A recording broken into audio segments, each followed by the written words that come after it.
Okay guys, today I'm going to show you how to use the text tools in Adobe Illustrator.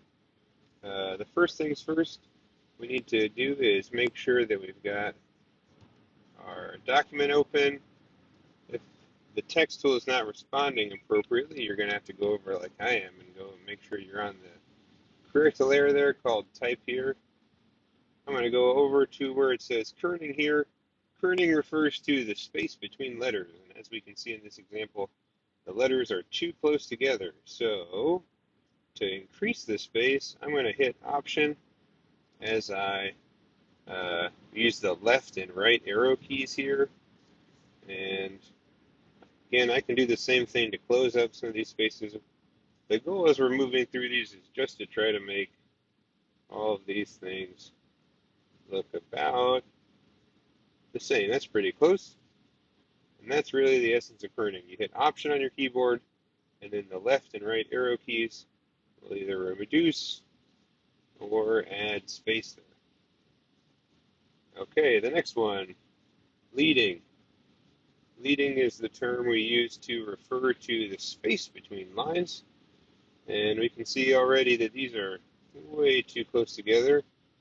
I can hit Command A to select all that text, and then again I can use my Option and my arrow keys to move the lines of type farther apart from each other, right? So when the type looks like it's too close or too far apart, that's leading. And leading can also be adjusted over here in the character panel. So, right, you can do it manually over here, but I find it's faster if you just go ahead and use those options up and down. I think we need a little bit more space. There we go. That's leading. The next one is tracking. Right, so tracking is the space between all letters. Right now, we can see that the tracking down here is set to -25. That's why this looks so crunched together. We can turn this up, and it's going to, evenly space all of the letters here.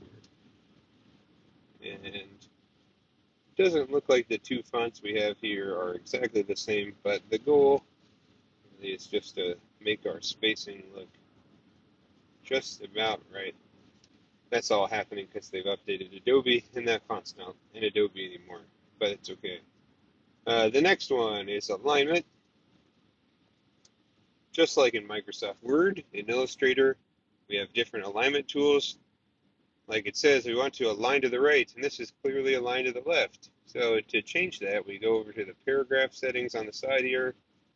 Right now it's set align left. You can see we have center, and then what we want, align right. Okie dokie. Once it's made, we can just, shift and drag and move it back over. Not too bad. Fifth level here is about justifying our text. And it says one way to fix a rough rag, i.e. the jagged edge to the right of a text block, is to justify the text.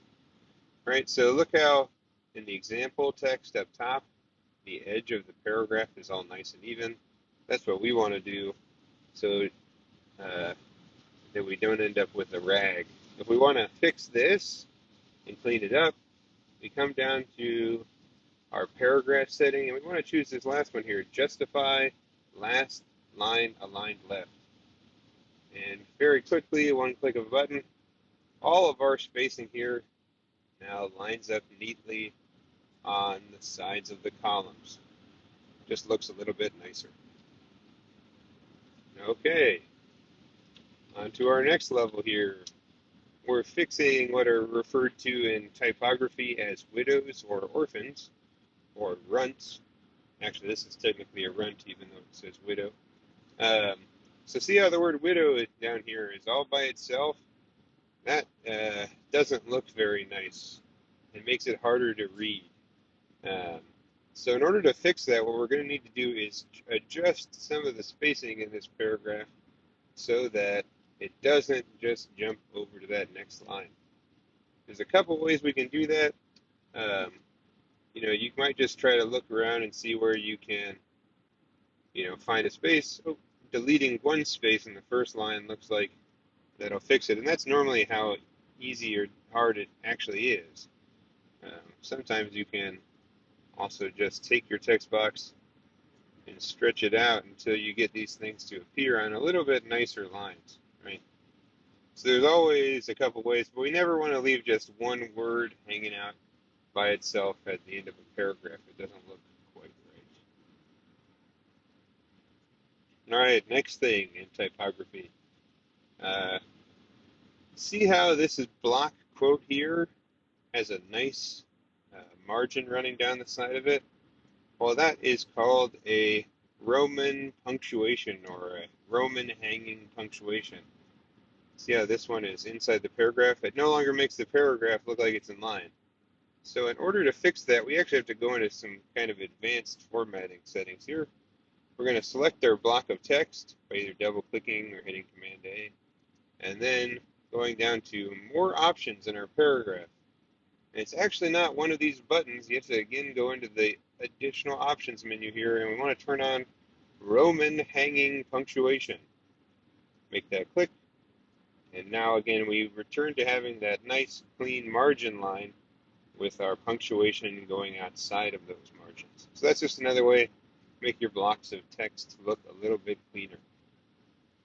Okay, the next exercise here has us going in and trying to fill in a shape with text. So in this case, our text shape is already on the paper for us, but just like this example, we could create a rectangle or a star or whatever. And if we wanted the text to fill in that shape, all we have to do is after the shape is made, come over with our text tool. And we want to wait until, see how my cursor turns from a text box square to a circle to match the circle. If I just click once it looks like that, it's going to automatically, and see it is filling in with some of that lorem ipsum text already. Here, we can actually make that look a little bit nicer if we undo this until we get, okay. So I can actually make sure that these settings go back to automatic before we do that this time.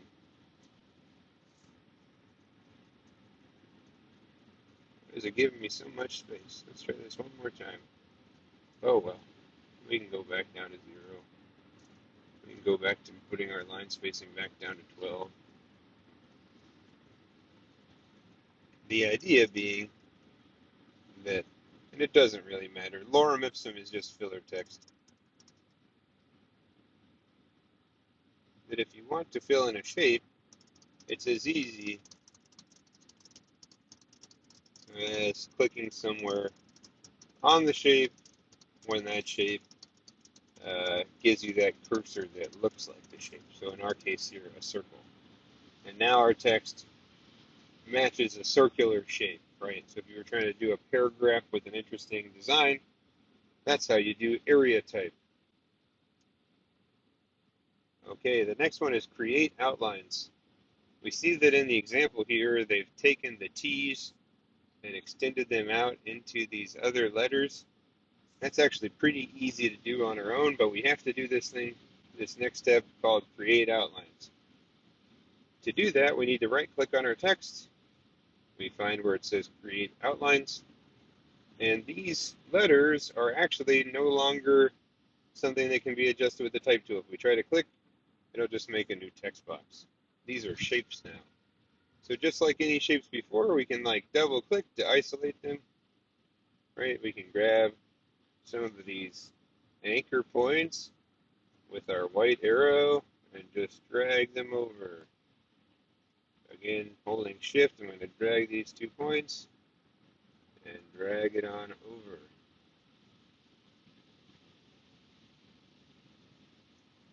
Okay, that's 1 T. Now I'm going to click out of this. If you didn't catch on the first one, hopefully you can follow along on this one. I'm going to double click. Now I've just got my text. Double click again. I'm just working with my T. I go over to my direct selection tool, click on the shape, click on the 2 corners, hold down shift. Now we drag those points out.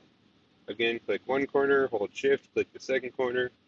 Now click and drag while holding shift, and we have extended those letters. So that's how you can manipulate the way the lines look. Try to make things merge together, kind of like in the Star Wars logo. Okay, we're on level 10, just 2 more to go. Next one is warp type.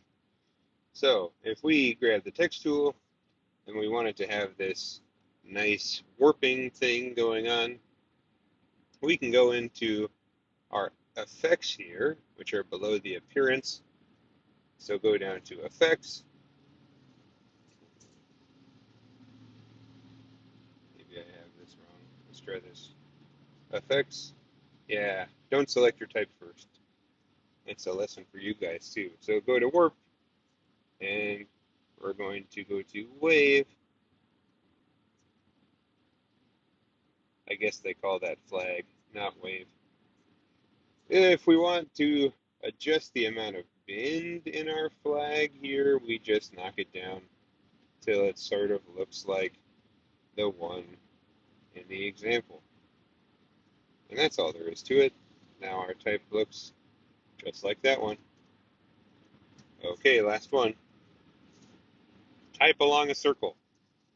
So if we want to type along a circle, we already know that if we put our cursor here when it looks like a circle, it's just going to fill the circle in with text.